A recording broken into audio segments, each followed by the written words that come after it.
ওই আপনি তখন হিস্ট্রিতে লিখবেন কি? কিছু লিখতে হবে না, এমনি বলুন। না এমনি স্ক্রিনশট। কয়েকটা সাল টাল এর জন্য। তো যাই হোক, তো এরকম এই যে কিছু ছেলেগুলো মুক্তি কথাবার্তা দিবস বলে তো আর কি 22 ইংরেজ সরকার। তো হ্যাঁ বলো, হ্যাঁ বলো। এই যে মুক্তি দিবস তো 29 অক্টোবর হয়েছিল না? 29 ডিসেম্বর না 29 অক্টোবর? আমার তো মনে না হয় অক্টোবরে হয়েছিল। না না না, 22শে ডিসেম্বর। আচ্ছা নেক্সট দেখো। স্যার, স্যার হ্যাঁ, বলছি মুসলিম লীগে কারা যোগদান করেছিল? যারা ওই কংগ্রেস থেকে পদত্যাগ করলো তারা? কোথায় যোগদানের ব্যাপার এখানে তো আসেনি।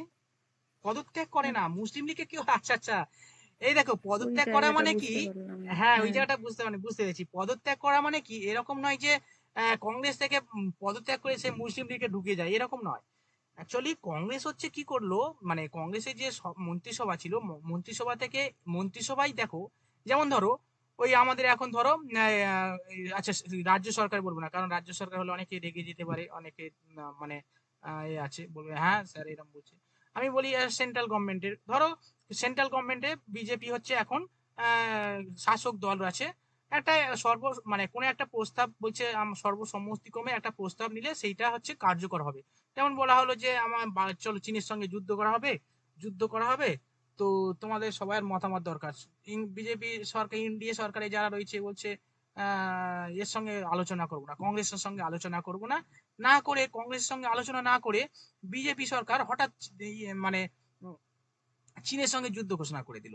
এবার কি হবে বলছে, আমরা একটা বিরোধী দল আমাদের সঙ্গে কোনো আলোচনা না করে তুমি একটা দেশের সঙ্গে ইন্টারন্যাশনাল ব্যাপার আছে, আমাদের বিরোধী তো অবশ্যই মতামত দরকার।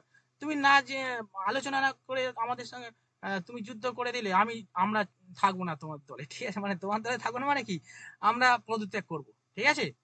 তো এরকম আর কি, যখন হচ্ছে কংগ্রেস এই সরি কংগ্রেসের সঙ্গে কোনো আলোচনা না করে ইংরেজ সরকার যখন ভারতবর্ষকে যুদ্ধরত দেশ হিসাবে ঘোষণা করে, যেহেতু লিডিং পার্টি ছিল কংগ্রেস, মানে সেই কারণে কংগ্রেস মানে ক্ষুব্ধ হয়, রেগে যায়। বলছে আমাদের সঙ্গে যুদ্ধ, আমাদের সঙ্গে কোনো আলোচনা না করে তোমরা দেশকে একটা যুদ্ধরত দেশ হিসাবে ঘোষণা করেছো, অথচ আমরাই হচ্ছে মেন লিডিং পার্টি। তো সেই কারণে কি করলো কংগ্রেস হচ্ছে একটা পদত্যাগ করলো কংগ্রেসের মন্ত্রিসভা থেকে। মন্ত্রিসভা থেকে যখন পদত্যাগ করলো তখন কি করলো, পদত্যাগ করলো তো এবার হচ্ছে মুসলিম লীগ তখন আনন্দ পায়, মানে আনন্দ পায় মানে কি, যে হ্যাঁ কংগ্রেসের শাসনে এতদিন পরে অবসান ঘটলো। সেইখানে ওই দিনটাকে ওরা খুব আনন্দ হিসাবে মানে মুক্তি দিবস হিসাবে পালন করে, ঠিক আছে। আহ, এই এই 22শে ডিসেম্বর তারিখে, ঠিক আছে, এই এই তারিখটাকে, কারণটা কি, এইটা হচ্ছে তাদের কাছে একটা আনন্দের মানে আনন্দপূর্ণ একটা দিন, কারণ সে কংগ্রেসের শাসন থেকে তারা যেন একটা মুক্তি পেয়েছে, সাময়িক মুক্তি পেয়েছে, এই কারণে আর কি। বুঝতে পারছো? আর এরকম নয় যে হ্যাঁ, কংগ্রেস হ্যাঁ। থেকে পদত্যাগ করা মানে মুসলিম লীগে যোগদান করা, এটা সেই জায়গাতেই নেই। এবার বলছি ভাই, লিলি বড়লাট তো কংগ্রেসের সঙ্গে আলোচনা করলে, এই বড়লাট কংগ্রেসের সঙ্গে তারপরে আলোচনা করলে তোমরা মন্ত্রিসভা থেকে পদত্যাগ করনি ভাই, আমরা তোমাদের সঙ্গে আসি, চলো আলোচনা করা হোক। এবার লিলিত গো আর কংগ্রেস আলোচনা করছে, বলছে ভাই আমরা তবে আলোচনা করতে পারি, কংগ্রেস কিছু শর্ত দেয়। বলছে কি শর্ত? বলছে আমাদের যুদ্ধ শেষে স্বাধীনতা দিতে হবে, পূর্ণ স্বাধীনতা দিতে হবে, এবং এবং হচ্ছে আমাদের অন্তর্বর্তী সরকার গঠন করতে হবে, অন্তর্বর্তী সরকার গঠন করতে হবে, এবং আমাদের পুরো প্রতিনিধি হচ্ছে মানে কেন্দ্রে যে প্রতিনিধি রয়েছে সেই প্রতিনিধিতে মানে আমরাই হচ্ছে গঠন করব, অন্তর্বর্তী সরকার গঠন করব। এবার হচ্ছে নির্লিপ্ত বিষয়টা মানে বিষয়টা এই সমস্ত প্রস্তাবগুলো কংগ্রেসের কাছ থেকে যখন পেলো, তো একটু চিন্তা ভাবনা করলো।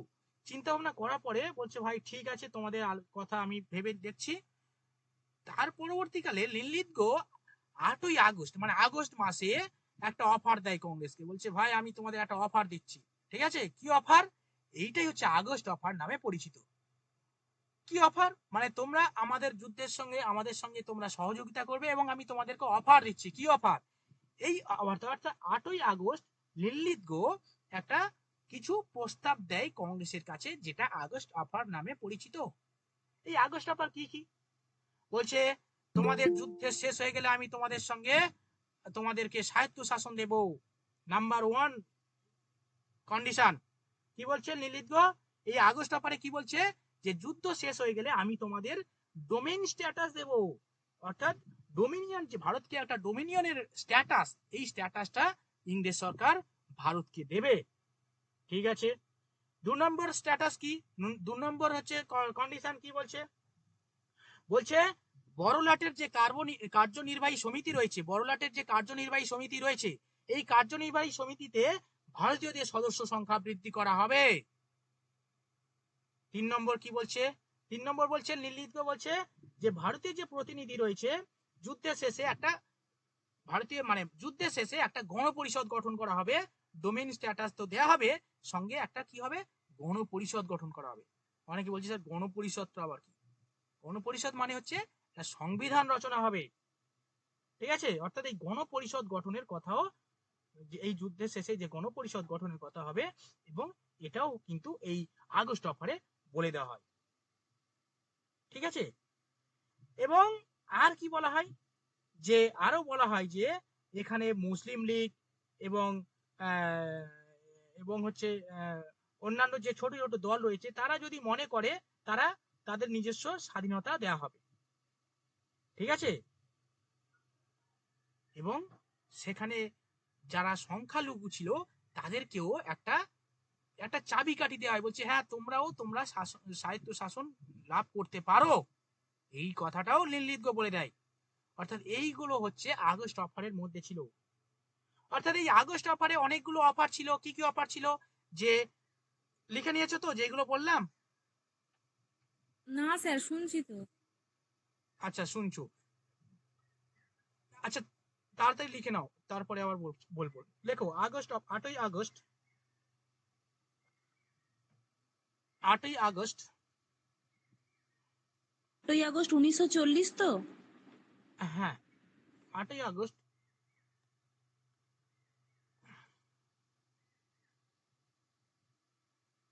লিনলিথগো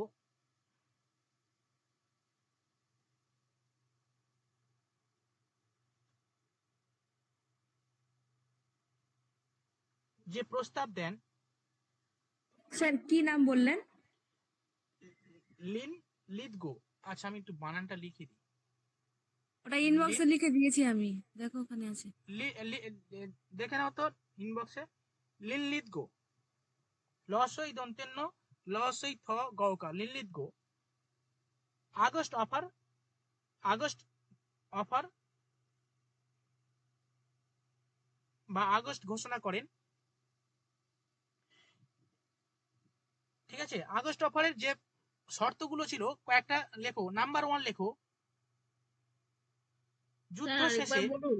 1940-এর 8ই আগস্ট লিনলিথগো যে প্রস্তাব দেন। শোনো, আমি যখন বলবো না, তখন যে একদম ধরে ধরে প্রস্তাব দেয়, মানে একদম মানে ধরে ধরে তোমাদের লিখতে, মানে একটা নিজের মতো একটা মানে ভাষাটাকে সাজিয়ে, আমি নিজের মতো ভাষাটাকে সাজিয়ে দিচ্ছি। ঠিক আছে, তোমরাও মানে আমি যে কথাগুলো বলছি মনের মতো তোমরা সাজিয়ে লিখবে। যে লিখো যে 8ই আগস্ট লিখো, যে প্রস্তাব দেয়, যেটি আগস্ট অফার নামে পরিচিত। এই আগস্ট অফার গুলি হলো, 1 নম্বর পয়েন্ট লেখো,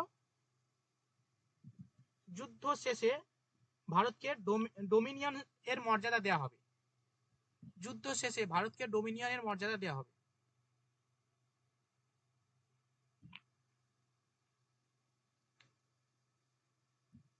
নাম্বার 2 লেখো,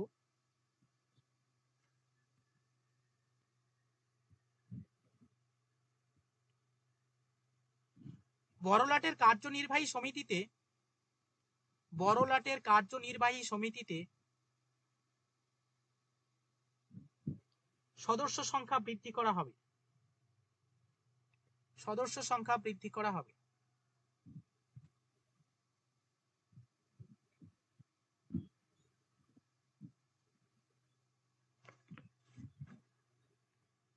নেক্সট লেখো, যুদ্ধ শেষে ভারতে লেখো, যুদ্ধ শেষে সংবিধান রচনার জন্য,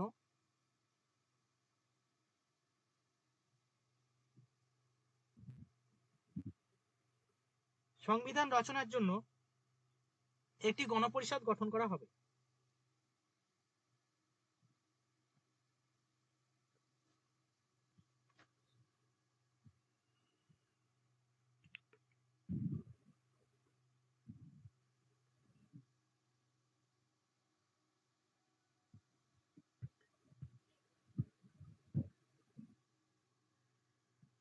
এবং 4 নম্বর লেখো, সংখ্যালঘুদের স্বার্থ সুরক্ষিত করা হবে।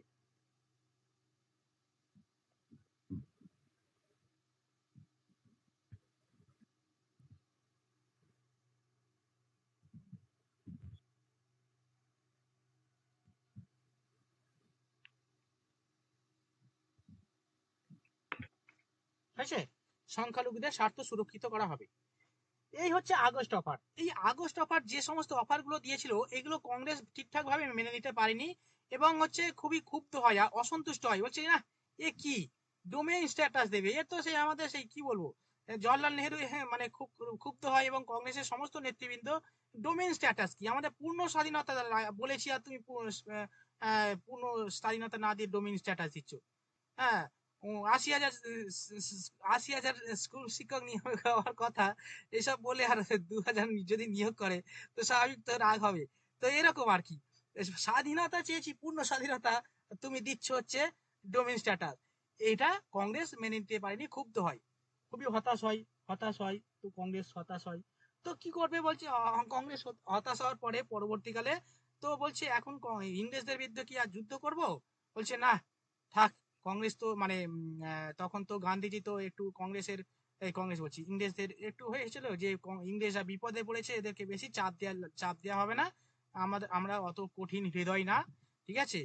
তো যাই হোক, তো তখন হচ্ছে গান্ধীজির নেতৃত্বে, পরবর্তীকালে গান্ধীজির নেতৃত্বে 1940 সালে আর কি, ঠিক আছে, যখন হচ্ছে এই সমস্ত অফার দেয়, অফার গুলো ঠিকঠাক মানে না হওয়ার কারণে পরবর্তীকালে গান্ধীজির নেতৃত্বে একটা ব্যক্তিগত সত্যাগ্রহ শুরু হয়, ঠিক আছে, ইন্ডিভিজুয়াল মানে ইয়ে আহ, ব্যক্তিগত যে বিনয় ভাবে, হ্যাঁ বিনয় ভাবে হচ্ছে ব্যক্তিগত সত্যাগ্রহ শুরু করে, অর্থাৎ গান্ধীজির নেতৃত্বে একটা ব্যক্তিগত সত্যাগ্রহ শুরু হয়, ঠিক আছে, যেটা মানে ওয়াইডলি যেটা হচ্ছে প্রসার হবে না আর কি, মানে ইংরেজ সরকার বা ইংরেজদের বিরুদ্ধে যে আহ, যুদ্ধ, সেটা খুবই ওয়াইডলি হবে না, সেখানে কি করলো 1940 সাল নাগাদ গান্ধীজির নির্দেশে কি করা হয়, ব্যক্তিগত সত্যাগ্রহ শুরু হয়। এটা ভেরি ভেরি ইম্পর্টেন্ট, পরীক্ষাতে পড়ে, লিখে নাও।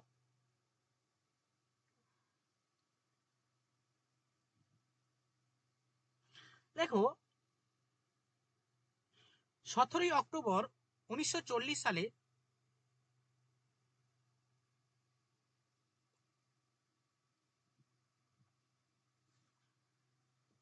গান্ধীজির নেতৃত্বে বা গান্ধীজির নির্দেশে, আরেকবার তারিখটা বলুন। 17ই অক্টোবর 1940 সালে গান্ধীজির নির্দেশে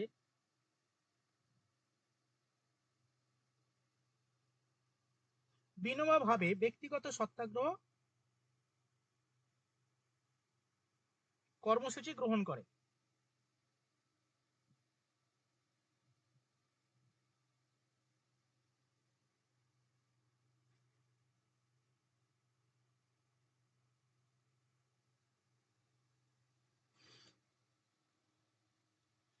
এখানে কেন ব্যক্তিগত সত্যাগ্রহ কেন নিয়েছে গান্ধীজি, কেন মানে ওয়াইডলি মুভমেন্ট নেয়নি, কেন মাস মুভমেন্ট নেয়নি, কেন?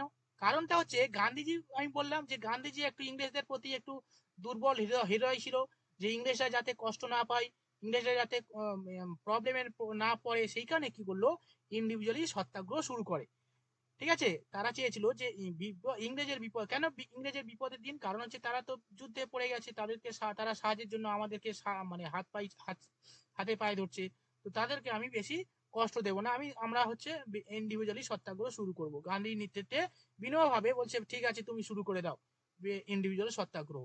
এই ইন্ডিভিজুয়ালি সত্যাগ্রহ ফার্স্ট করে কে, বিনয় ভাবে, লেখক ইন্ডিভিজুয়ালি সত্যাগ্রহ শুরু করেন, ব্যক্তিগত সত্যাগ্রহ শুরু করেন বিনোবা ভাবে। ভাবে স্যার। বিনোবা, লেখো আচার্য বিনোবা ভাবে।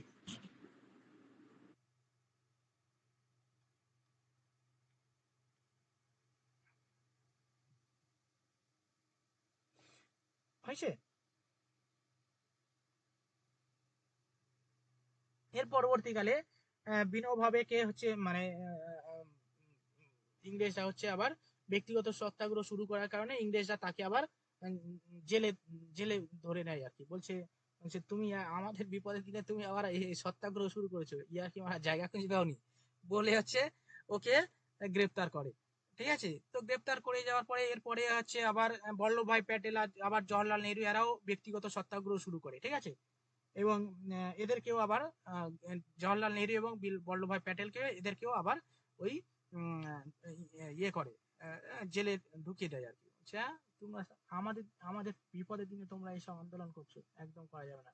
তো এই হচ্ছে ব্যক্তিগত সত্যাগ্রহ, এবং পরবর্তীকালে এরকম এ করার পরে বেশি দিন হয়নি, 1941 সালে ব্যক্তিগত সত্যাগ্রহ এন্ড হয়ে যায়।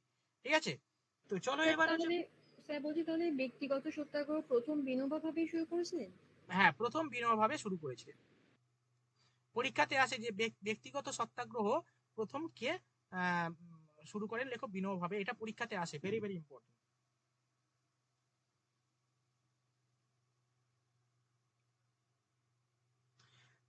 এরপরে এরপরে কি হবে, এরপরে যে 1940-41 সাল তো হয়ে গেল মোটামুটি। 1941 সালে যখন হচ্ছে ইন্টারন্যাশনাল মানে ইন্টারন্যাশনাল যে ঘটনাগুলো হয়েছিল সেই দিকে আমাদের ফোকাস করতে হবে। এর সঙ্গে আমাদের আমাদের ইন্ডিয়াতে যে সমস্ত ঘটনাগুলো ছিল তার হচ্ছে পরিপ্রেক্ষিত খুবই গুরুত্বপূর্ণ। বিষয়টা কি রকম, 1941 সালে মানে জাপান হচ্ছে অক্ষ শক্তিতে যোগদান করে। দেখো দুটো শক্তি ছিল, দুটো শক্তি ছিল, মানে একটা হচ্ছে অক্ষ শক্তি আর একটা মিত্র শক্তি। ঠিক আছে, অক্ষ শক্তি আর একটা মিত্র শক্তি। তো জাপান হচ্ছে অক্ষ শক্তির পক্ষে যোগদান করেন। তো জার্মানি তো মানে দেখো দুটো পক্ষ হয়েছিল। তো এবার অনেকে মানে বুঝতে পারছো না, আমি দুটো একটু শক্তি বলে বলে দিই, যে দুটো শক্তি ছিল, একটা অক্ষ শক্তি আর একটা মিত্র শক্তি। মিত্র শক্তি কারা, অক্ষ শক্তি কারা? অক্ষ শক্তি হচ্ছে যারা ছিল জার্মানি ছিল, জার্মানি ইতালি, মানে সেই ইয়ে গো, Hitler Hitler Mussolini. Japan Italy হ্যাঁ, জার্মানি জাপান আর ইতালি। জার্মানি এবং জাপান ছিল, এই জার্মানি আর ইতালি ছিল ফার্স্ট পর্যায়ে। পরবর্তীকালে জাপান এদের সঙ্গে যোগ করে।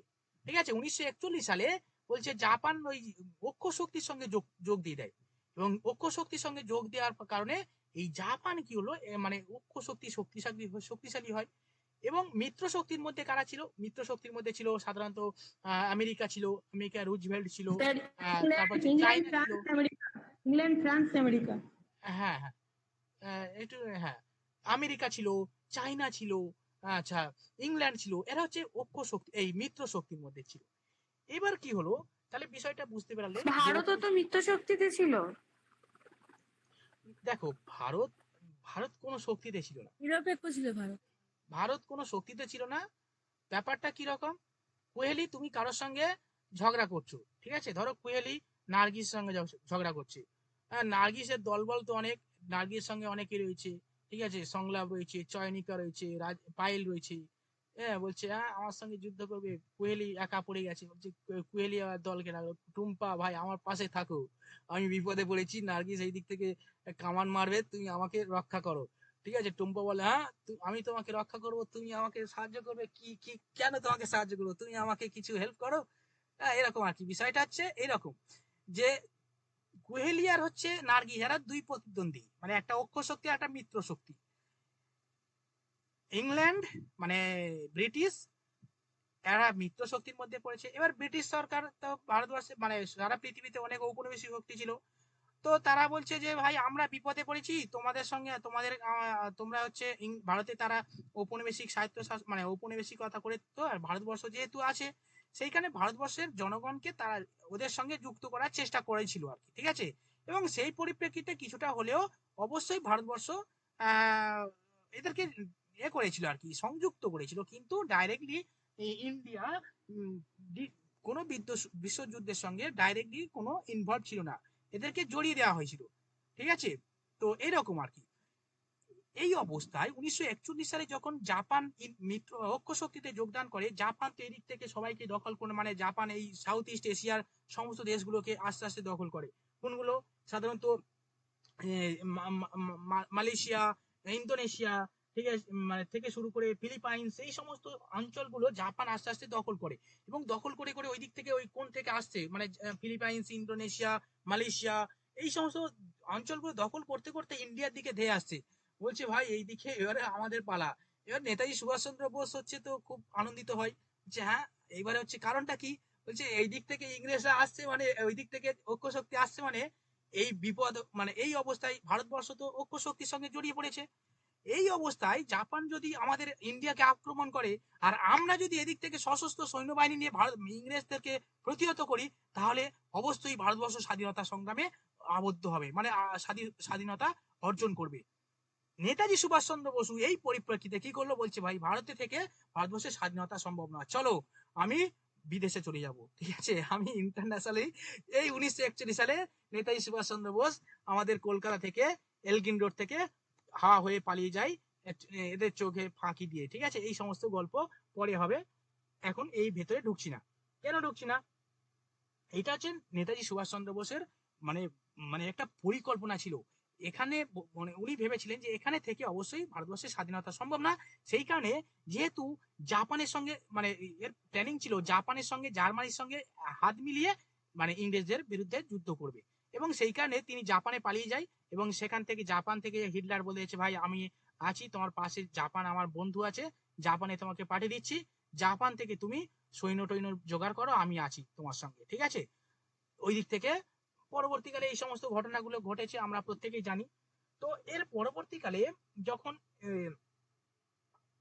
এইদিকে ধেয়ে আসছে আর কি, তখন ব্রিটিশ সরি আমাদের চায়নার প্রধান চায়নার যে প্রেসিডেন্ট ছিল এবং আমেরিকার রাষ্ট্রপতি রুজভেল্ট, এরা হচ্ছে অবশ্যই ব্রিটিশ সরকারের উপর চাপ সৃষ্টি করেছে, বলছে ভাই তুমি ইংরেজদের অবশ্যই আমাদের ভারতের সাহায্যের প্রয়োজন আছে, অবশ্যই ভারতের সাহায্যের প্রয়োজন, এবং ভারতের সাহায্যের প্রয়োজনের জন্য যা কিছু করার তোমরা করো, ভারতকে দরকার পড়লে স্বাধীনতা দিতে হলেও দাও। ঠিক আছে, এবং ব্রিটিশ প্রধানমন্ত্রী সরি আমাদের আমেরিকার প্রধানমন্ত্রী রুজভেল্ট এবং চায়নার প্রেসিডেন্ট ছিল হচ্ছে চিয়াং কাই শেক হচ্ছে ব্রিটিশ প্রধানমন্ত্রীর উপর চাপ সৃষ্টি করে, চার্চিলের উপর চাপ সৃষ্টি করে, ওই যে ভারতের সঙ্গে কথা বলো, আমাদের সাহায্যের দরকার আছে। হ্যাঁ, তো এই পরিপ্রেক্ষিতে চাপে পড়ে গেল ইংল্যান্ড। চার্চিল বলছে ভাই ঠিক আছে আমি দেখছি ভারতের সমস্যা সমাধানের জন্য আমি একটু ব্রিটিশ প্রধানমন্ত্রী চার্চিল একটু চিন্তা ভাবনা করলো। আচ্ছা আমি কি বলছি সবাই বুঝতে পারছো তো জনগণ? হ্যাঁ, হ্যালো, প্রত্যেকে বুঝতে পারছো তো কি বলছি? কুয়েলি, ডালিয়া, হ্যাঁ স্যার, বুঝতে হ্যাঁ পারছি। হ্যাঁ স্যার, হ্যাঁ। ওকে। তো এই অবস্থায় ব্রিটিশ মানে যখন আমেরিকা থেকে চাপ আসছে, এইদিকে চীন থেকে চাপ আসছে, ব্রিটিশ প্রধানমন্ত্রী তখন চার্চিল ছিল, তো ব্রিটিশ প্রধানমন্ত্রীকে চার্চিলকে চাপ দেয় কারা, রুজভেল্ট আর হচ্ছে চিয়াংকাই সাই, মানে চিয়াংকাই সাই, এই চিয়াংকাই সাই বলছি, চিয়াংকাই শেখ। স্যার আপনি যেগুলো বলছেন ওগুলো কি লিখবো না আপনি পরে লিখিয়ে দেবেন? আমি হ্যাঁ তো এগুলো শুনে লিখতে, যাচ্ছি জাস্ট। এই শোনো এই গল্প শোনো, যা লেখার পরীক্ষায় যেটা পড়বে সেটা লেখাবো, অসুবিধা নেই। আচ্ছা ঠিক আছে। ঠিক আছে, ছাপ দেওয়ার দরকার নেই। আহ, যেটা বলছিলাম, এগুলো অ্যাকচুয়ালি তোমাদের পড়তে হয়, নিজে থেকে পড়তে হয়, কিন্তু তোমরা তো পড়ো না, আমাকে পড়াতে হচ্ছে সেই কারণে। হ্যাঁ, স্যার কারণ আপনি ঠেলা দিলে কিছুই হবে না। হ্যাঁ, কারণটা কি অবশ্যই ডালিয়া তোমরা ঠিক হেভি কথা বলেছো এতক্ষণ পর। কি বলেছে ডালিয়া? বললো না যে এগুলো লিখতে হবে কি, তাই আমি ভাবছি। ও না না, ওটা লিখতে হবে না, ওগুলো লিখতে হবে না, লিখে আমি যেটা লিখতে হবে সেটা বলে দিচ্ছি। তো যাই হোক, তো চার্চিল চাপে পড়ে যায়, বলছে ঠিক আছে আমি ভারতের সঙ্গে কথা বলছি সমস্যা সমাধানের জন্য। এবার চার্চিল কি করলো, একটা মানে ওই তার মন্ত্রিসভার একজন মানে ছিল, মন্ত্রিসভার একজনকে পাঠিয়ে দেয়, বলছে স্ট্যাফোর্ড ক্রিপসকে পাঠায়, মানে যেটা ক্রিপস মিশন নামে পরিচিত, এই ক্রিপস মিশনকে পাঠায়, বলছে চাও ক্রিপস তুমি ভারতে চাও তো কি সমস্যা হচ্ছে দেখো তো, এই সমস্যার সমাধানের জন্য তুমি কিছু অফার দাও যাও, যদি ভারতবর্ষ শোনে, এইরকম আর কি। তো এই অবস্থায় ক্রিপস মিশন ভারতে আসে, অর্থাৎ চার্চিল স্ট্যাফোর্ড ক্রিপসকে ভারতে পাঠায়, এবং এটা লিখে নাও, এইটা লেখো, লেখো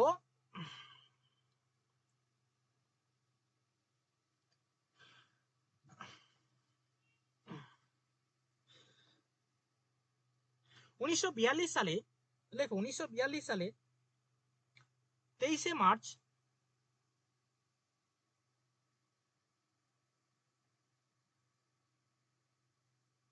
স্ট্যাফোর্ড ক্রিপস, 23শে March Stafford Cripps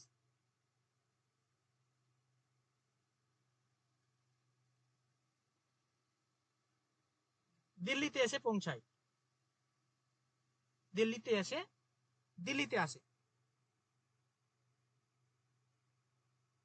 Stafford Cripps দিল্লিতে আসে।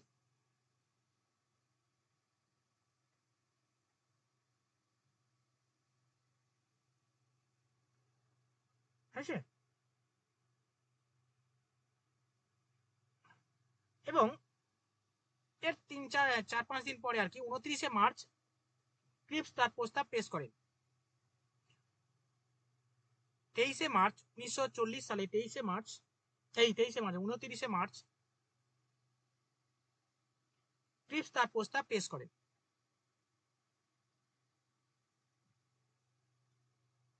যেটি ক্রিপস প্রস্তাব নামে পরিচিত। যেটি ক্রিপস প্রস্তাব নামে পরিচিত। যেটি ক্রিপস প্রস্তাব নামে পরিচিত।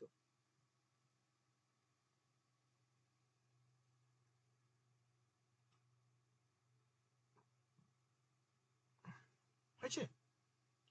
এই প্রস্তাবে কি ছিল লেখো। নাম্বার 1, যুদ্ধ শেষে ভারতকে ডোমিনিয়ন মর্যাদা দেওয়া হবে। যুদ্ধ শেষে ভারতকে ডোমিনিয়নের মর্যাদা দেওয়া হবে।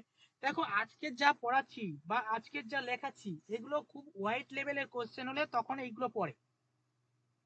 খুব মানে এইগুলো আমি যেগুলো লেখাচ্ছি পুরো ডাব্লিউবিসিএস লেভেলে পড়াচ্ছি, কারণ এই জায়গাগুলো আমি হালকার উপর দিয়ে ছেড়ে চলে গেলে আমি ওই রকম ভাবে যাবো না, হালকার উপর দিয়ে যাবো না, কারণ এগুলো হচ্ছে ডিপ লেভেলের কোশ্চেনে হলে তখন এরকম যে ক্রিপস মিশনের প্রস্তাবগুলো এদের মধ্যে কোনটি নয় সেটা ডিপ লেভেলের কোশ্চেনে হয়। তবুও আমি লিখিয়ে দেবো জানার জন্য, এবং অবশ্যই এটা পড়বে, ভবিষ্যতে কাজে লাগবে। ঠিক আছে, কারণ হচ্ছে সামনে আবার বিসিএস আছে। এসএলএসটি হবে কি না হবে, না হবে হবে, এরকম নয় যে আমি ডিমোটিভেট করছি, এরকম না কিন্তু। হ্যাঁ অবশ্যই স্যার বলছি ডেটা রুম তো খুলে দিল আজকে। আচ্ছা তাহলে তো অবশ্যই কিছু সুখবর টবর আসবে মনে হয়, দেখা যাক। স্যার সিআরপিএফ তুলে নিয়েছে ডেটা রুম থেকে। আচ্ছা আচ্ছা, তাহলে আশা করি করা হোক বা কিছু হবে। তো যাই হোক, নেক্সট লেখো ডোমিনিয়নের মর্যাদা দেওয়া হবে। নাম্বার 2 লেখো দাদা প্রথমটা বলো, যুদ্ধ শেষে কি করা হবে? ডোমিনিয়নের মর্যাদা দেওয়া হবে।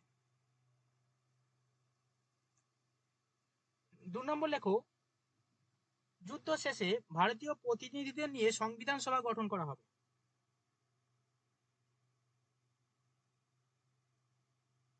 স্যার 2 নম্বরটা বলুন, যুদ্ধ শেষে ভারতীয় প্রতিনিধিদের নিয়ে সংবিধান সভা গঠন করা হবে।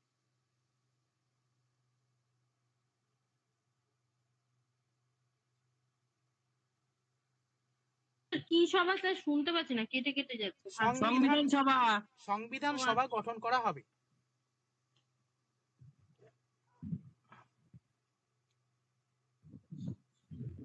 হয়েছে? আরো অনেক কিছু ছিল, আর লিখতে হবে না, আরো দুই একটা আছে, দুই একটা লেখো, আরেকটা লেখো। লেখো সংবিধান তৈরি না হওয়া পর্যন্ত সেনাবাহিনীর ওপর ব্রিটিশ সরকারের পূর্ণ স্বাধীনতা থাকবে।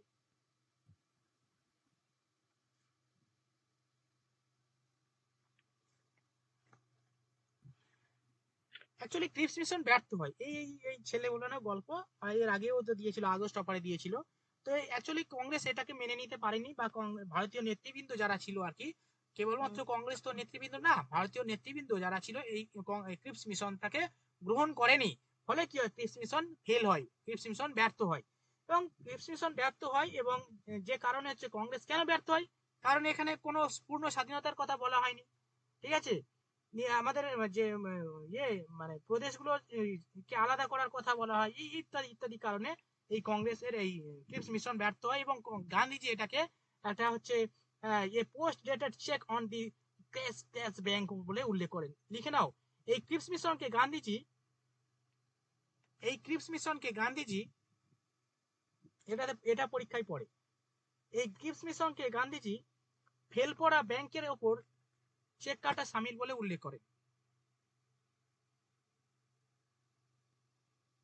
ফেল করা, লেখো কি করা ব্যাংক? ফেল করা ব্যাংকের ওপর চেক কাটার সামিল, ইনভাইটেড কমার মধ্যে রাখবে। চেক কাটার, কেক এটা টিচার্স ডিভাইসে কেক ওয়ার্ডটা কাটা। একটু বলুন স্যার, চেক কাটার। আরে ওই ব্যাংকে গিয়ে চেক কাটো না, চেকে টাকা তোলো, ওই চেক হ্যাঁ চেক কাটার, তারপরে ওয়ার্ডটা কি বললেন? সামিল। ও মাই গড, এরকম হলে তো প্রবলেম। কেটে কেটে আসছে স্যার কথাটা, এই জন্য তুমি একটু আবার লেফট হয়ে আবার জয়েন করো। আমি আমি 1 মিনিট ওয়েট করছি তোমার জন্য, ঠিক আছে? ঠিক আছে স্যার। দাদা এটাকে ছোট থেকেই জানি, ওই পোস্ট ডেটের চেক মানে ওইটা জানি, এই প্রথম শুনলাম এটাই ফেল করা ব্যাংকের উপর চেক কাটা সামিল। ওর বাংলা তো এটা, ওটা ইংলিশ। স্যার আমি শুধু হ্যালো, জানতাম ফেল করা ব্যাংকের চেক, এত কিছু জানতাম না। আরে আমি ছোট থেকে জানি শুধু ওই পোস্ট ডেটের চেক, ওইটাই ছোট থেকে জানি, ওর বাংলা যে এইটা জানতাম না।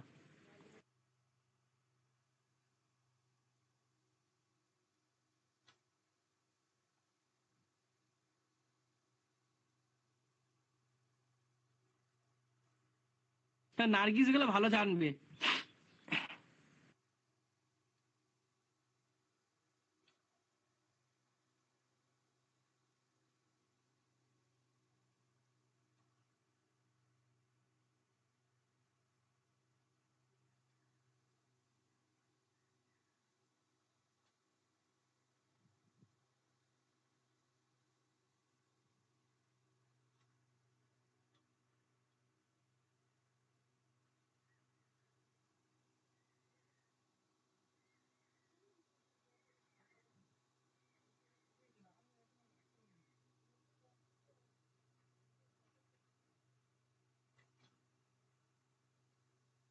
রেকর্ড হচ্ছে না না sir? Hello, sir hello. Record হচ্ছে, রেকর্ড। হ্যাঁ, রেকর্ড হচ্ছে, চলে আসো। আচ্ছা, যেটা বলছিলাম লিখে নাও যে ফেল পড়া ব্যাংকের, লেখো ফেল পড়া ব্যাংকের ওপর চেক কাটার সামিল বলে উল্লেখ করেন গান্ধীজি। ইনভাইটেড কমার মধ্যে রাখবে। স্যার ওটা ইনবক্সে লিখে দিয়েছি, যে বুঝতে পারছে না দেখে নিতে বলুন।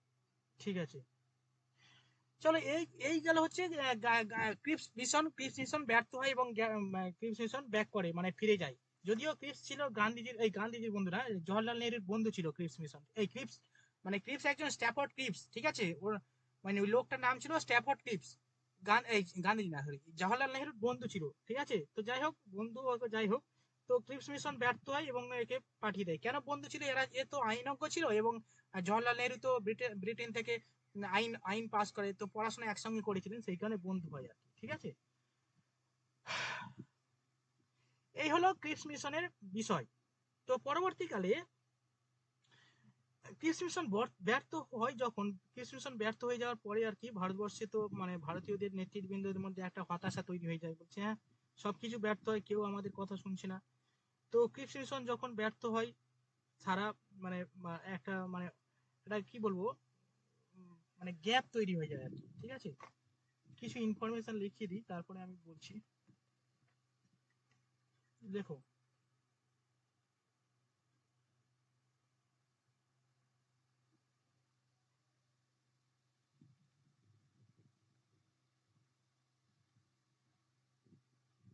দাদা কি লিখবো? দাঁড়াও বলছি।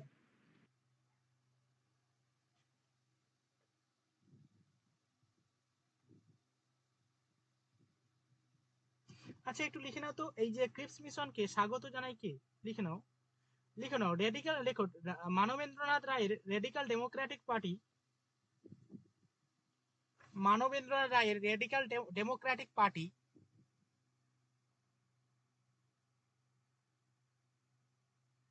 রেডিকাল ডেমোক্রেটিক পার্টি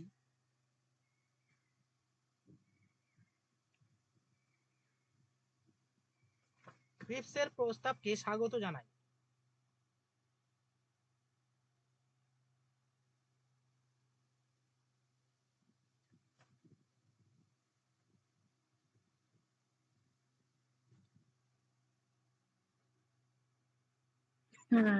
বলুন। মানবেন্দ্রনাথ রায়ের রেডিকাল ডেমোক্রেটিক পার্টি ক্রিপসের প্রস্তাবকে স্বাগত জানায়, মানে অ্যাকসেপ্ট করে। নেক্সট লেখো ভারত ছাড়ো আন্দোলন, পয়েন্ট করো। দেখো কেন ভারত ছাড়ো আন্দোলনে কেন হঠাৎ প্রয়োজন হলো? অ্যাকচুয়ালি ক্রিপস মিশন যখন ব্যর্থ হয়, ভারতীয় নেতৃবৃন্দ এবং ক্রিপস মিশন যখন ব্যাক ব্যাক করে আর কি, তখন তো আমেরিকার রাষ্ট্রপতি রুজভেল্ট তো ক্ষুব্ধ হয়। কারণ হচ্ছে বলছে হ্যাঁ, এই ব্যর্থ হওয়ার কারণে এই ক্রিপস মিশন ব্যর্থ হওয়ার জন্য তোমরা দায়ী। এমন কিছু প্রস্তাব দিয়েছে তারা মানে অ্যাকসেপ্ট করেনি। হ্যাঁ, এটা অবশ্যই উচিত নয়। আমেরিকার রাষ্ট্রপতি রুজভেল্ট হচ্ছে এই ক্রিপস মিশন ব্যর্থতার জন্য ইংরেজ সরকারকে দায়ী করে, অর্থাৎ চার্চিলকে দায়ী করে। তো যাই হোক, পরবর্তীকালে মানে ক্রিপস মিশন মানে মানে চলে যাওয়ার পরে সারা দেশে কি হয়, একটা হতাশা তৈরি হয়ে যায়। আমাদের যুদ্ধের সঙ্গে যোগ করে নিল, অথচ আমাদের কিছু দিল না। একটা সেই কারণে গান্ধীজি কি করলো, বা একটা বিশাল একটা আন্দোলন এর পরিকল্পনা করলো, যেটা হচ্ছে ভারত ছাড়ো আন্দোলন নামে পরিচিত। ঠিক আছে? তো গান্ধীজি তার হরিজন পত্রিকাতে লেখেন আর কি। যাই হোক, অত কিছু আমাদের জানতে হবে। তো পরবর্তীকালে লেখো 1942 সালে, লেখো এটা লেখো 1942 সালে 14ই জুলাই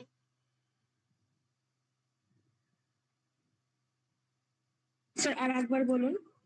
1942 সালে 14ই জুলাই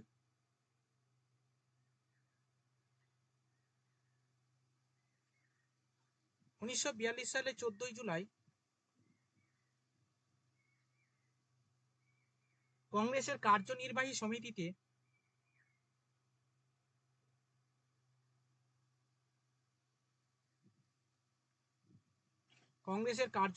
সমিতিতে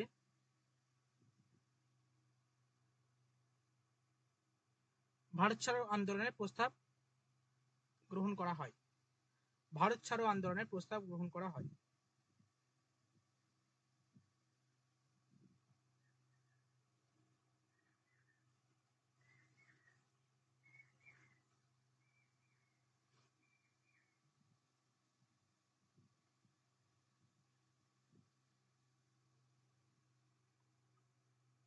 লিখেছো?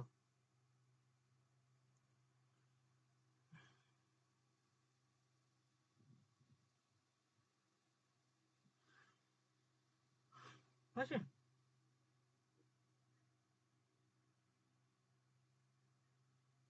অ্যাকচুয়ালি 1942 সালে যখন সবকিছু ব্যর্থ হয় আর কি, মানে ক্রিপস মিশন ব্যর্থ হয়, আর্গস্টা পরে যা কিছু বলে, অর্থাৎ ইংরেজের মনোভাব, ইংরেজদের যে ফ্যাসিস্ট, যে ফ্যাসিবাদী চিন্তাধারা, যে সাম্রাজ্যবাদী চিন্তাধারা, এই সাম্রাজ্যবাদী চিন্তাধারার মানে বিরুদ্ধে রুখে দাঁড়ানোর জন্য গান্ধীজি আলটিমেটলি ভারত ছাড়ো আন্দোলনের প্রস্তাব দেয়। অর্থাৎ সারা বিশ্বে বা তাদের যে আধিপত্য, তাদের যে সাম্রাজ্যবাদী কার্যকলাপ, এটার বিরুদ্ধে করার জন্য হচ্ছে গান্ধীজি আর না মানে সবকিছু করে আর কি ভারত ছাড়ো আন্দোলনের প্রস্তাব গ্রহণ করে। এবং গান্ধীজি অবশ্যই আমাদের হরিজন পত্রিকায় লেখেন যে আমরা পূর্ণ স্বাধীনতা ছাড়া কোনো কিছু আর অপেক্ষা করব না, বা কোনো কিছুতে সন্তুষ্ট থাকবো না। ঠিক আছে?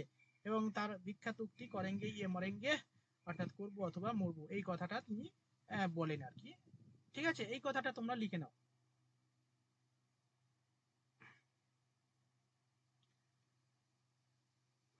আরেকবার একটু বলুন লাইনটা। লেখো, গান্ধীজি বলেন পূর্ণ স্বাধীনতা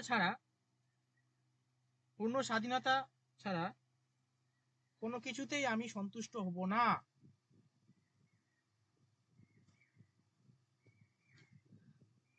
কোনো কিছুতে আমি সন্তুষ্ট হব না।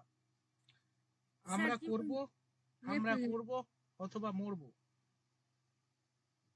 হ্যাঁ, বলছি কি বললেন একটু আগেতে বলুন না, লেফট হয়ে গেছিল।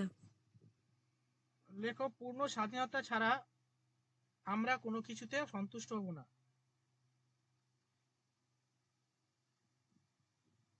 আমরা করব অথবা মরব।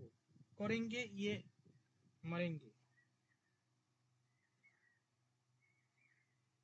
Do or die.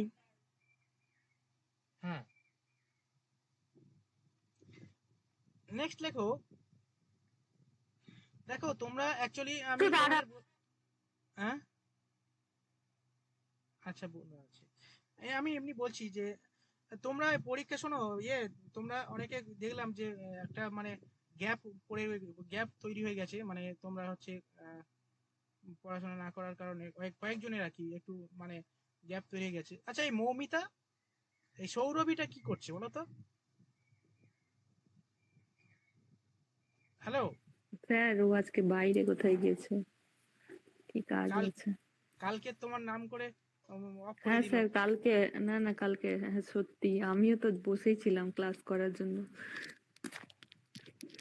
কি বলে? আচ্ছা, আচ্ছা ঠিক আছে। অতনু মক টেস্ট দাও না কেন? অতনু হ্যাঁ স্যার বলুন। আসলে স্যার ওই মানে রেসটা এখনো কাটিয়ে উঠতে পারিনি তো, ওই জন্য। তো সে বুঝতে পেরেছি, ওই আমি বললাম না যে মানে ওইগুলো চিন্তা ভাবনা করে লাভ নেই। কারণটা কি বলতো, আমি অ্যাকচুয়ালি ওই কারণে আমি তোমাকে করেছিলাম আর কি। এগুলো যা হয়েছে ভালো হয়েছে, সবকিছু যা হয় সবকিছু ভালোর জন্য হয়, ঠিক আছে?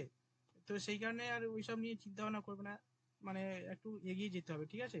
মানে কনসেন্ট্রেশন মানে আনতে হবে নিজের মধ্যে।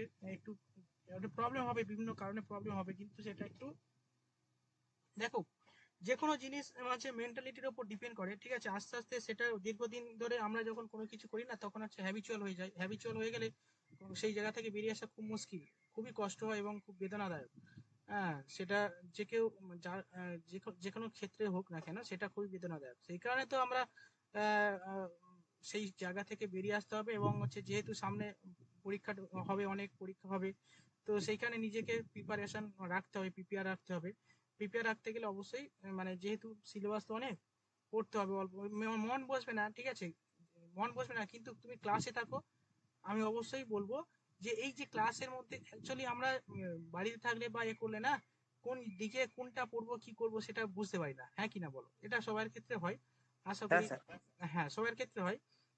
তো ক্লাসে কিছুটা থাকলে কি হবে, মানে না ভালো লাগলেও একটু শুনবে বা অন্য কিছু এ করবে, মানে অ্যাক্টিভিটির মধ্যে থাকলে কি হবে, স্মুথলি এগিয়ে যেতে পারবে, ঠিক আছে?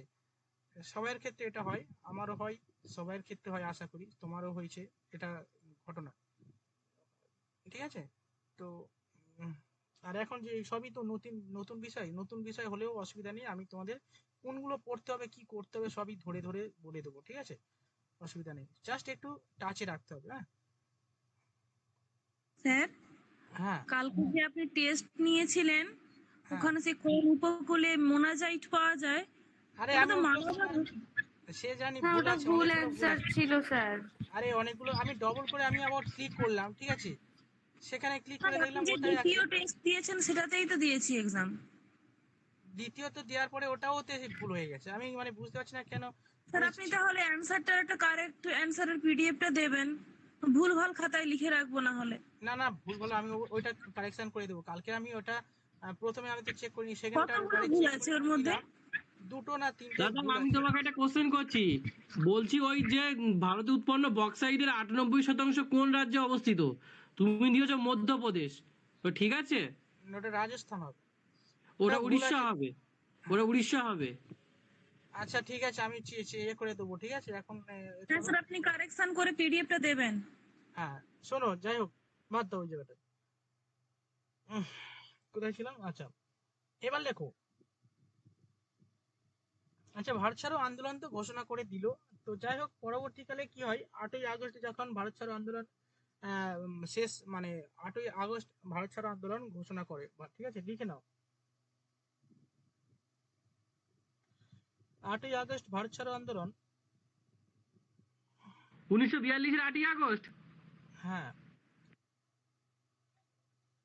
ভারত ছাড়ো আন্দোলন ঘোষণা করলে ওই দিন গান্ধীজি, জওয়াহরলাল নেহরু, বল্লভভাই প্যাটেল সবাইকে গান্ধীজি এই কংগ্রেসের সমস্ত নেতৃবৃন্দকে গ্রেপ্তার করে।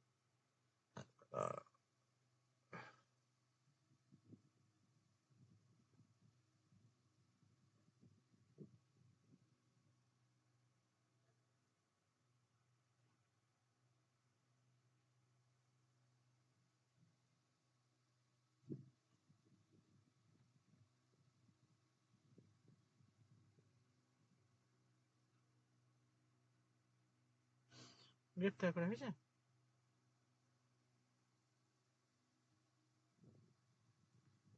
নেক্সট দেখো,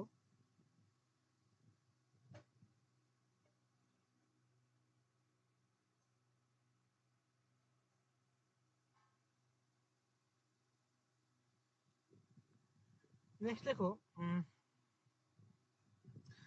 সবাই লিখেছে তো, গান্ধীজি, জওয়াহরলাল নেহরু সবাইকে গ্রেপ্তার করে, গান্ধী, জওয়াহরলাল নেহরু, বল্লভভাই প্যাটেল সমস্ত কংগ্রেসী নেতৃবৃন্দকে গ্রেপ্তার করে এবং জাতীয় কংগ্রেসকে বেআইনি ঘোষণা করে। জাতীয় কংগ্রেসকে বেআইনি ঘোষণা করেন।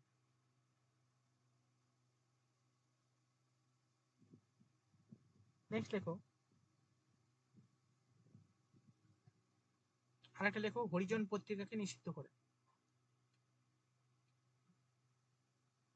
বললেন হরিজন? হরিজন পত্রিকাকে নিষিদ্ধ করে। স্যার বলছি এগুলো কি সবই কি ওই 9ই আগস্ট কি হয়? কি বলছো? বলছি এগুলো কি সব কি ওই 9ই আগস্ট এই যে গ্রেপ্তার করা বা হরিজনদের যে করা, এগুলো কি সবই কি 9ই আগস্ট হয়, না পার্টিকুলার সেরকম কোনো দিন নেই? ওই ওই না না না, ওই আসে না, ওই দিনে রাতেই ওদেরকে গ্রেপ্তার করে নেয়, ঠিক আছে? রাতেই সিবিআই যখন আসে, গভীর রাতে যখন টাকা গুনে না, সেরকম আর কি। ওদের পুলিশে দিন রাত করে ব্যাপারটা, ঠিক আছে? স্যার একটু লেফট হয়ে গেছিলাম, হচ্ছে বলুন একটু। একবার বলুন স্যার। কোনটা? ওই লেখো, লেখো 8ই আগস্ট গভীর রাতে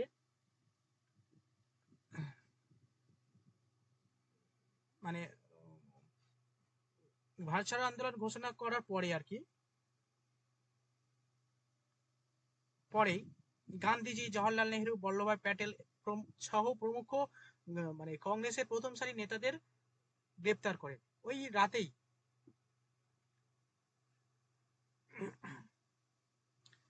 সারা রাত ধরে সেই একবার হচ্ছে যে এই কিছুদিন আগে যেটা হলো না, ওই যে মানে টাকা গোনার কি একটা ব্যাপার ছিল না, যে টাকা পাবে না কি একটা, রাত রাত জেগে এটা এটা হচ্ছিল। মানে সেদিনে তো আমি 1টা পর্যন্ত জেগেছিলাম, মনে হচ্ছে সবাই এটা করেছিল মনে হয়।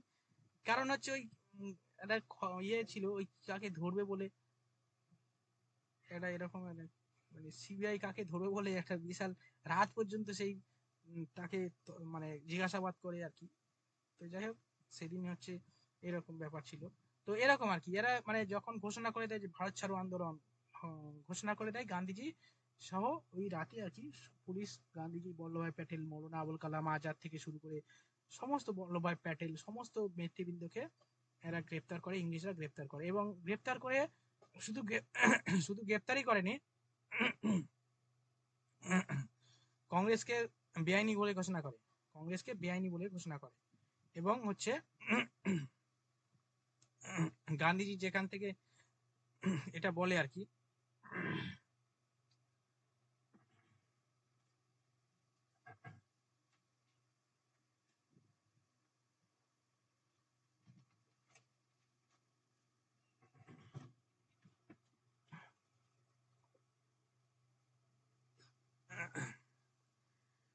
গান্ধীজি এবং হরিজন পত্রিকাকে বাতিল করে, লিখে নাও, হরিজন পত্রিকাকে নিষেধাজ্ঞা করে বা বাতিল করে দেন।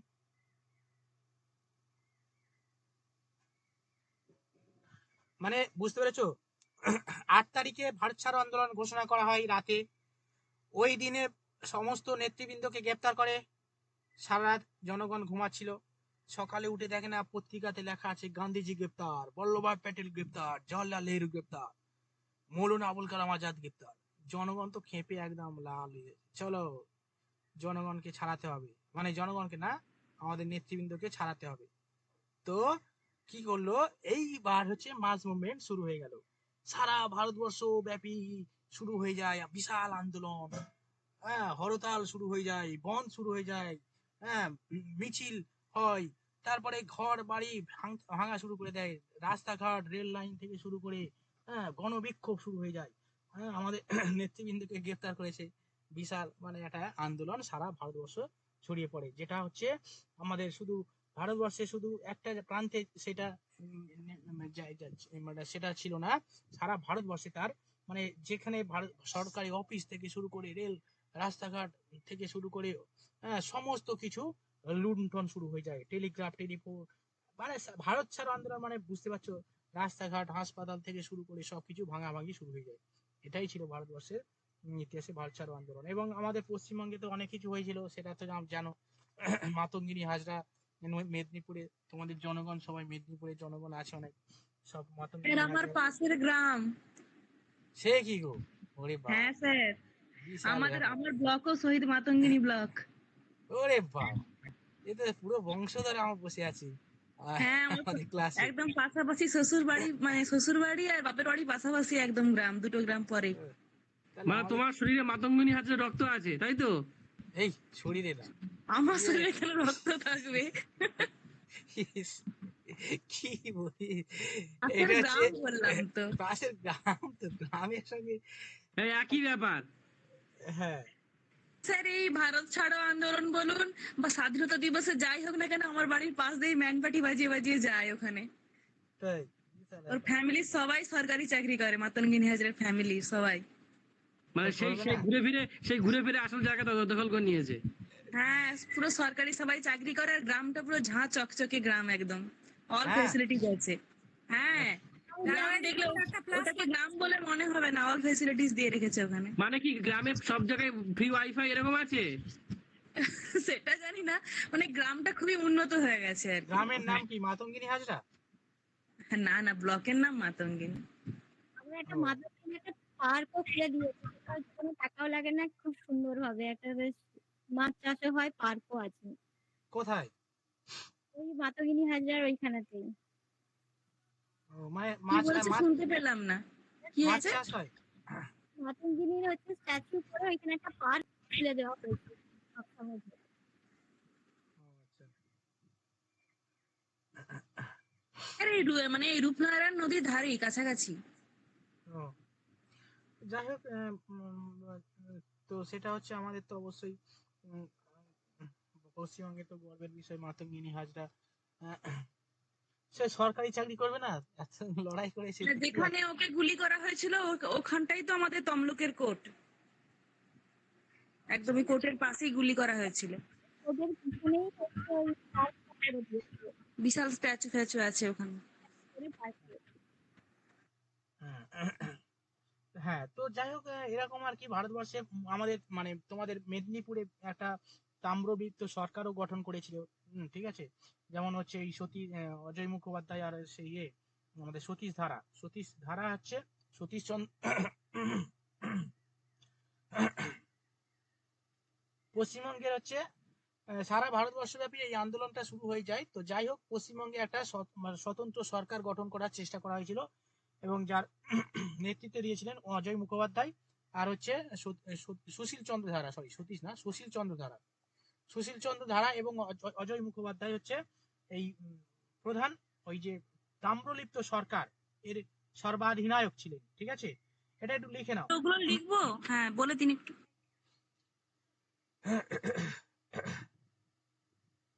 লেখো, দুটো জায়গাতে স্বাধীন সরকার প্রতিষ্ঠা হয়, একটা হচ্ছে উত্তরপ্রদেশে আর একটা হচ্ছে পশ্চিমবঙ্গে। উত্তরপ্রদেশে বালিয়া নামক স্থানে, এটা হচ্ছে এই উত্তরপ্রদেশ, লেখো উত্তরপ্রদেশে বালিয়া ও আজমগড় উত্তরপ্রদেশে বালিয়া ও আজমগড়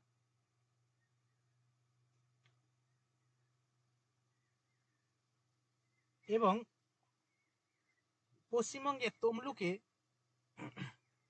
স্বাধীন তাম্রলিপ্ত সরকার গঠিত হয়। স্যার উত্তরপ্রদেশের বালিয়াতে লেখো, বালিয়া এবং আজমগড়ে।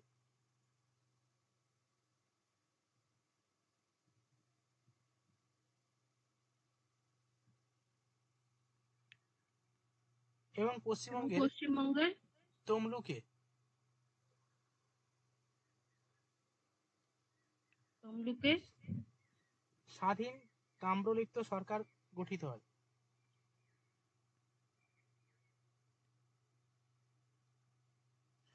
এবং এই সরকারের সর্বাধিনায়ক ছিলেন সতীশচন্দ্র সামন্ত।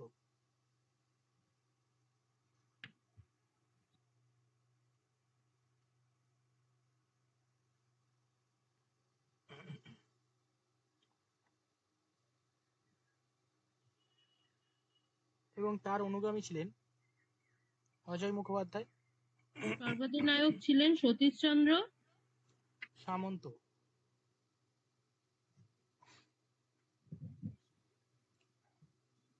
হ্যাঁ স্যার সতীশচন্দ্র সামন্ত, তারপর এবং অনুগামী ছিলেন অজয় মুখোপাধ্যায় এবং সুশীল চন্দ্র ধারা।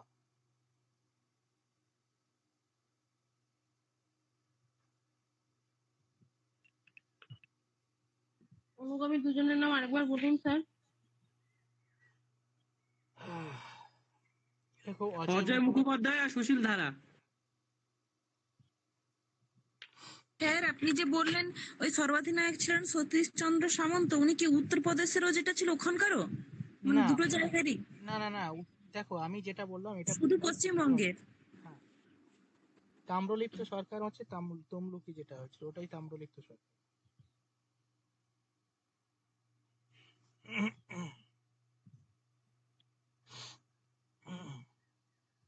স্যার আপনি বিভিন্ন জায়গায় মাতঙ্গিনী হাজরার নামে আপনি লিখবেন, কোথাও কিন্তু ওর গ্রামের নাম লেখা থাকে না, সব জায়গায় কিন্তু তমলুকি লেখা থাকে। কোনো বই টই কোথাও ওর গ্রামের নাম লেখা থাকে না। গ্রামের নাম লেখা থাকে না তো, গ্রাম তো তমলুকেই তো হয়েছিল, ওইখানে তমলুক তো। তমলুকে আন্দোলনটা হয়েছিল, মানে আমি বলছি জন্মস্থানটার কথা বলছি। হ্যাঁ, মাতঙ্গিনী তো এখানে নেতৃত্ব ছিলেন না তো। মাতঙ্গিনী একজন মানে জনগণ ছিলেন আর কি, ঠিক আছে। এখানে মাতঙ্গিনীকেই প্রায়োরিটি দেওয়া হয়, কিন্তু ওই এই যে হ্যাঁ নামগুলো বললেন সতীশ সামন্ত, আমরা নামগুলো জানি কিন্তু এই হ্যাঁ নামগুলো কোথাও ওঠে না। হ্যাঁ, বিষয়টা কেন, কারণটা হচ্ছে সবাই যে কোনো একটা কারণের জন্য ফেমাস থাকে। ইনি ছিলেন বৃদ্ধ ছিল, বয়স্ক ছিল, তো এনার যে মানে স্পেশালিটি আর কি, বৃদ্ধ বয়সে আহ, গুলিতে মানে প্রাণ ছবিগুলো দিয়েছেন। দেওয়া থাকে ওখানে, কিন্তু দেখা যায় যে মাতঙ্গিনী হাজরাই মানে নেতৃত্ব দিচ্ছেন, যে না, ছবিগুলো দেওয়া থাকে দেখেছি। মাতঙ্গিনী হাজরা তো অবশ্যই নেতৃত্ব দিয়েছিলেন, মানে ওই যে আন্দোলন হয়েছিল ওই আন্দোলনের মাঝেই তিনি ছিলেন, তিনি নেতৃত্ব দিয়েছিলেন। কিন্তু সরকার আলাদা, যেমন ধরো এখন একটা সরকার, তৃণমূল সরকার, বিজেপি সরকার, কংগ্রেস সরকার আছে, কংগ্রেসের সরকার তো লিডার আছে। এবার ধরো কোনো একটা আন্দোলন হলো, আন্দোলনে যারা শহীদ হয়ে গেল, তো ওই শহীদের নামটাই থাকবে, ঠিক আছে। এখানে কি আছে এই সরকারের নাম থাকবে, শহীদের সেরকম আর কি। উনি একজন মানে একজন মেম্বার লিডার ছিলেন আর কি, অ্যাক্টিভ লিডার, ঠিক আছে মাতঙ্গিনী হাজরা। কিন্তু দাদা কেউ শহীদ হলে তো সে কোন দলের সাথে যুক্ত ছিল সেটা তো প্রাধান্য পায় তো। অবশ্যই। আচ্ছা নেক্সট দেখো,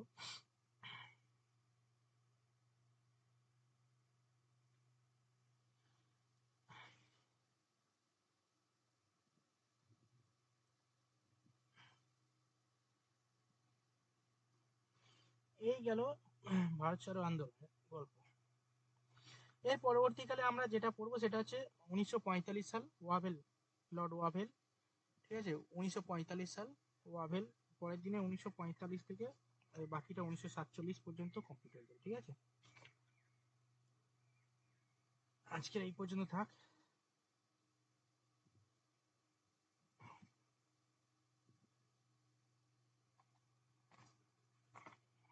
আচ্ছা একটু লিখে নাও তো। পরে তো অনেক কিছু আছে স্যার, ওয়াবেল আছে, সিমলা বৈঠক আছে, মন্ত্রী মিশন আছে।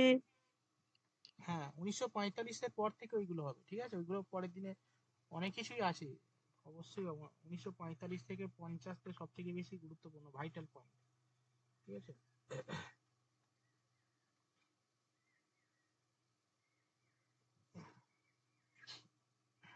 বলো, আর পরীক্ষা কি হবে বলে দিই। পরীক্ষা প্রত্যেকদিন কোশ্চেন করা খুব চাপের হয়ে যায় গো। কোশ্চেন গুলো একটু চেক করে করবেন একটু, কোশ্চেন গুলো অ্যান্সার একটু ভুল সিলেক্ট করে দিচ্ছেন। কোশ্চেন রিচেক করা, এইসব করে করে করে করে মাথা পাগল হয়ে যায়। আর একটা প্রশ্ন ছিল যে আপনি এই কোশ্চেন গুলো করছেন না, যে মক টেস্টের এই কোশ্চেনের অ্যান্সার গুলো যদি দিয়ে দেন খুব ভালো হয়। আচ্ছা কোশ্চেন ওই পিডিএফটা দিয়ে দেবো, তাই তো। এর ওই পিডিএফ মানে দিয়ে দেবেন, খুব ভালো হয়। আপনাকে তো আমি লিখলাম যে স্যার অ্যান্সার গুলো ঠিক করুন, আপনি তো কিছু করলেন না। করেছি গো, আরে সেই করেছি কি দেখি সেই তারপরে সেম হয়ে আছে, আমি কেন বুঝতে পারলাম না কি হচ্ছে। আমি অ্যান্সার গুলো ঠিক করে দিলাম, তারপরে ওই সে কোনোটাই ঠিক হয়নি। আমি বলি আবার কি হলো, বলে আমি আর ওইখানে আর দেখিনি। মানে সেকেন্ড টাইম তুমি বলার পরে আমি আবার চেক করে দিয়েছিলাম, দেখি তারপরেও সেই একই হয়ে আছে, মানে চেঞ্জ হয়নি। আমি কেন বুঝতে পারলাম না চেঞ্জ হয়নি কেন, মানে মানে অ্যান্সার সিলেক্ট করার কালকে এই প্রবলেমটা হয়েছে। আজকে পিডিএফ দেবো, ঠিক চেঞ্জ আছে আজকে। করেছেন, সেভ করতে ভুলে গেছেন।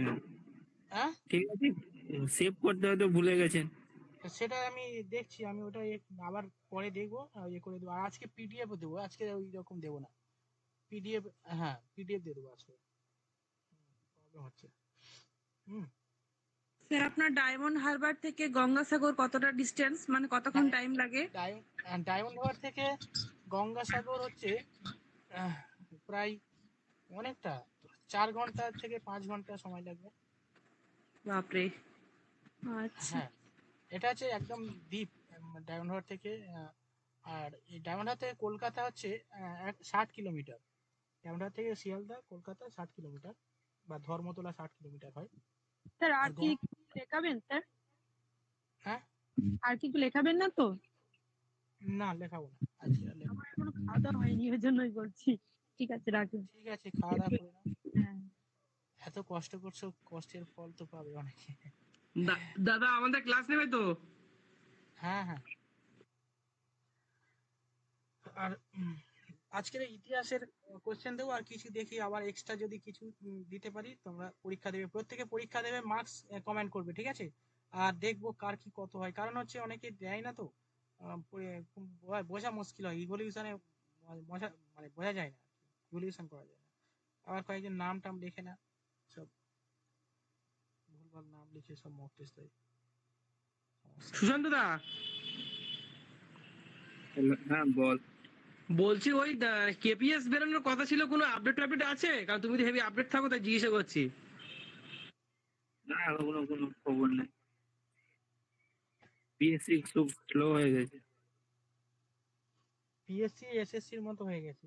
2019-এর পর থেকে কোনো নোটিফিকেশন দেয়নি, কি বলবে এটা, মানে কেউ আর মানে 2019-এর পর থেকে কোনো নোটিফিকেশন। স্যার এবার দেবে, অনেক ভ্যাকেন্সি বলেছে। টোটাল নাকি 4 লাখ ভ্যাকেন্সি আছে গোটা পশ্চিমবঙ্গে সমস্ত চাকরি মিলে। এইসব দেবে। শুনে শুনে সবাই মানে ভালো আরে লাগে। দাদা পেট এইসব ভরে গেল মানে স্যার, শুনে শুনেই পেট ভরে গেল। দাদা ওই ভোটের সময় ভাওতাবাজি প্রতি বছরই হয়ে যাবে। এই গল্প প্রতি বছর শোনা, প্রতি পঞ্চায়েত ভোটের আগে গল্প চলবে, একই গল্প।